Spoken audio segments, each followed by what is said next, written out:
Apektado sab sa grabing pagbaha ang probinsya sa Davao del Norte sa pag-ulan nga dala sa shear line sukad niadtong Lunes sa gabi. Gani karong adlaw ana gihapon sa lagpas tao ang level sa tubig baha sa pipila ka lugar sa probinsya. Atong sanong ng detalye niini sa live report ni Kent Abrigana nga manukad sa Tagum City sa Davao del Norte. Kent?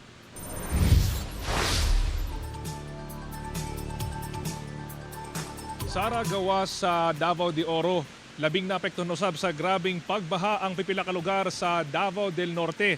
Busa gipailawom na sa state of calamity ang lungsod sa Asunsyon. Naggama na lang og kawayan nga bangka ang mga residente dinhi sa Mankilam, Tagum City sa Davao del Norte tungod sa lagpas tao nga baha. Sinong Victoriano, misakay na lang sa maong bangka human nalunupan ang iyang balay. Lisod kayo eh. Ano ba? Yung kayo. Sir kay kuan dili ko makuan tabok-tabok lang. Sa kataas sa tubig baha nga misulod sa kabalayan, dunay mga residente nga sa dapli na lang sa kalsada nagtinir. Ay, lisod po sir, ay nami dere. Pero wala man muna ato sa evacuation na layo ba? Layo man gud sir. Nya labi na yung ana nga wala ko suga dito kay burn out ba so. Hinuon ang ubang residente dinhi sa Loretta Elementary School sa San Miguel, Mibakwi. Kadako kay diferensya kay kanang mag-CR ka, magkuhan ka unya diri nga nya kuan na mas safe ka diri pero ang pagtulog nimo, ang pagkuan nimo dili ka kayo ka kuan murag magmata-mata lang yapon ka. Bana man.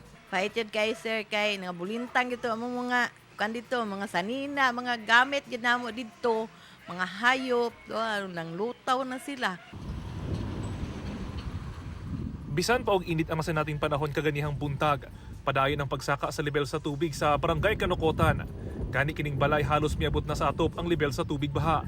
Karon lang matud pa kinina kasi nati og ing-ani kataas nga baha sukad miigo ang bagyong Pablo ni atong 2012. Masol gyud sir oy kay lisod baya in taon po no kanay magbaha nya manghipos wayo sa among mga gamit na po nya. Nagpatabang usab kining mga magbanay human nga natrap sulod sa ilang balay ang iyang manghod sukad pa pagsugod sa baha. Trap in town, sir. Amo untay ipa-rescue kay untay kaon. Oo, pila na ka oras ma'am? Ato pagsugod ani baha, sir. Oh, ayos sila kagawas bagi. Ina na mo magbakwit na, wa magud sila nagbakwit na yun, sir.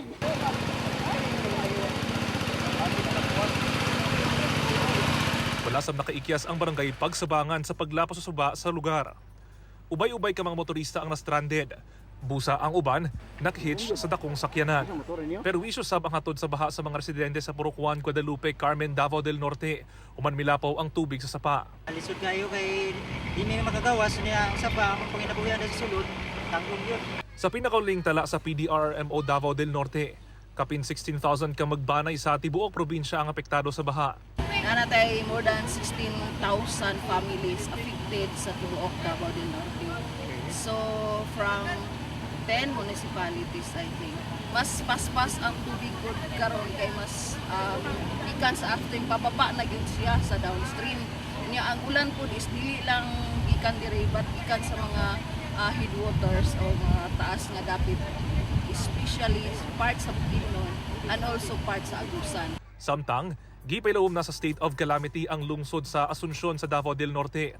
Sa pakiginabi sa Super Radio Davao, gikumpirma ni Asunsyon Mayor Eufrasio Dayaday nga miabot na sa 6 ka barangay sa lungsod ang labing naapektuhan sa baha o dulan 5,700 ka pamilya ang gipahiklin. Sa pagkakaron, nagpadayon ang rapid damage assessment and need analysis sa mga barangay nga apektado sa pagbaha. Sa Compostela, Davao de Oro, ubay-ubay ka mga residente ang na-stranded sa kalsada Martes sa gabi tungod sa kataas sa tubig baha. Palisuray ang pagtabok sa mga ambulansya nga dunay kargang pasyente. Busag ipasakay usa ang mga pasyente sa army truck sa 10th Infantry Division Philippine Army aron makatabok. Sumala sa PDRMO Davao de Oro, anaa sa 1,066 ka magbanay ang apektado sa pagbaha.